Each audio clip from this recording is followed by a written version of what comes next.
সম্মানিত সাংবাদিক ভাই ও বোনেরা, আসসালামু আলাইকুম। আপনারা জানেন বাংলাদেশ জাতীয়তাবাদী দলের চেয়ারপারসন দেশনেত্রী বেগম খালেদা জিয়া, সাবেক 3বারের প্রধানমন্ত্রী, বাংলাদেশ গণপ্রজাতন্ত্রী বাংলাদেশ সরকার।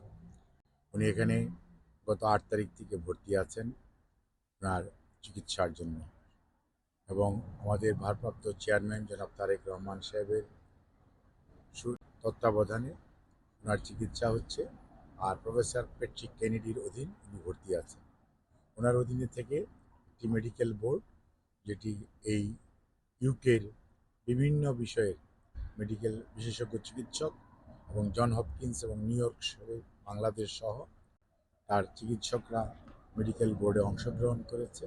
ওনার সর্বশেষ পরীক্ষা নিরীক্ষার যে রিপোর্টগুলো পর্যালোচনা করেছে, এবং পরবর্তীতে আরও কিছু পরীক্ষা নিরীক্ষার জন্য সিদ্ধান্ত হয়েছে, এবং আরও 2জন বিশেষজ্ঞ চিকিৎসক ওনাকে আগামী 2-1 দিনের মধ্যে ইনশাল্লাহ দেখবেন। পরবর্তীতে ওনার চিকিৎসার ব্যাপারে আমাদের যে পদ্ধতি, অর্থাৎ উনি তো এখন ঔষধ দিয়ে চিকিৎসা চলছে লিভারের জন্য, কিডনির জন্য, হার্টের জন্য, ডায়াবেটিস, প্রেশার, রিউমাটয়েড আর্থ্রাইটিস, প্রত্যেকটির জন্য। এর বাইরেও আরও যদি কোনো চিকিৎসা করা যায়, সেজন্যই আমরা জন হপকিন্সের মেডিকেল টিমের সদস্যরাও এখানে অংশগ্রহণ করেছিল, যাতে আমরা এটাকে একটা আপনার এক ছাদের নিচে চিকিৎসা, যেটা বলে ওয়ান আমব্রেলা নিচে ওয়ান স্টপ সার্ভিসের মতো, সেটা করার ব্যাপারে ওনারা উদ্যোগ গ্রহণ করেছেন। এবং তারপরে ওনার সার্বিক অবস্থা বিবেচনা করে, ওনার বয়স, ওনার রোগের বিভিন্ন অঙ্গ প্রত্যঙ্গের মধ্যে যে ধরনের ক্ষতি, গত 5.5 বৎসর যাবৎ বন্দি থাকা অবস্থায় সুচিকিৎসা কম পাওয়ার জন্য যা হয়েছে, বাইরে নিতে না পারার জন্য যা হয়েছে, সেগুলোর বিবেচনায় রেখে এবং ওনার এই বয়সের কথা বিবেচনায় রেখে ওনার জন্য যেটা সবচেয়ে মঙ্গলজনক হবে, সেই ধরনের চিকিৎসা পদ্ধতি ওনারা অনুসরণ করবে বলে আমরাও আশা করি, এবং ওনারা সেই ধরনের চিন্তা করছে।